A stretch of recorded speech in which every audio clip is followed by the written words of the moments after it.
Viewership dropped by 52%. Matt Barnes explains why Caitlin Clark faces so much hate in the WNBA.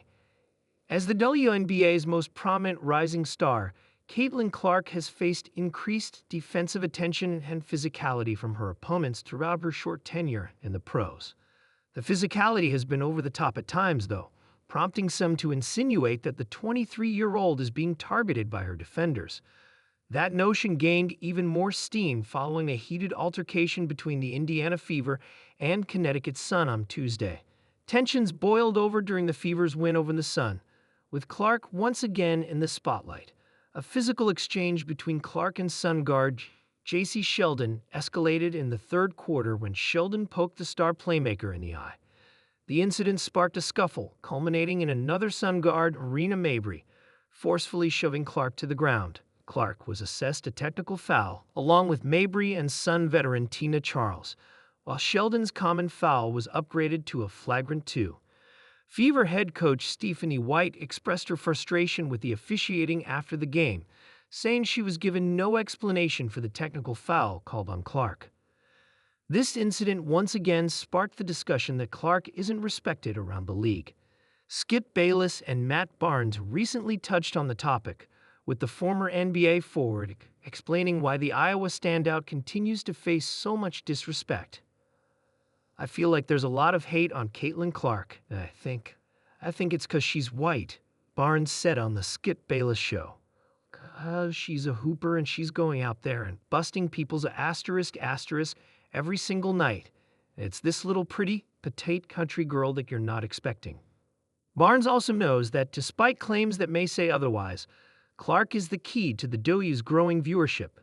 Again, she's not super athletic, she's not super big, but boy, can she shoot that ball, and she is must-watch TV, the 45-year-old continued. "I think when she was hurt a few weeks ago, they said viewership dropped by 52%. Barnes pointed out that when Clark's Fever visits, opposing teams are often tasked with finding a bigger venue for the contest. She may still have a long way to go before entering any GOAT talks, but Clark is clearly on the path to accomplishing something that has never been done in women's basketball before. The W's viewership reflects that when she's not suiting up. The Fever got their first taste of life without their face of the franchise, and it wasn't pretty. After suiting up for 183 straight regular season and playoff games between college and the pros, Clark was forced out for 5 games with a strained left quad. The Fever's nationally televised viewership plummeted, going from 1,810,000 viewers with Clark compared to 847,000 without her. There are a plethora of exciting young stars in the WNBA, but none have the pull of Clark, whose presence single-handedly doubles her team's viewership numbers. Now that she's back and leading the Fever to wins, though, Indiana will be hoping its face of the franchise will be healthy for the stretch run. When former NBA player and current analyst Matt Barnes stated viewership dropped by 52%, it sent a ripple through sports media. Though his numbers were likely more symbolic than statistical, the weight of his words pointed to a deeper truth simmering beneath the surface of professional women's basketball. It wasn't just about games or ratings. It was about Caitlin Clark. Clark, the electrifying rookie out of Iowa, has become both a magnet and a mirror. A magnet for attention, pulling in fans, media, and merchandise sales, and a mirror reflecting uncomfortable realities within the WNBA. Her journey, meteoric as it is, has shined a spotlight not only on her dazzling talent, but also on the league's long-standing identity struggles, generational rifts, and tensions between visibility and validation. A star is born, but at what cost?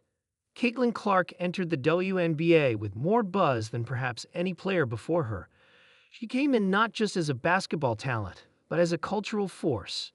From setting NCAA records to breaking attendance and viewership ceilings, Clark had become a household name by the time she was drafted by the Indiana Fever. But with fame comes friction. Matt Barnes' comment, in its essence, tried to distill what many were dancing around. Why does Caitlin Clark, a young player with immense potential, face so much resistance? Some of it from her own league? The elephant in the arena.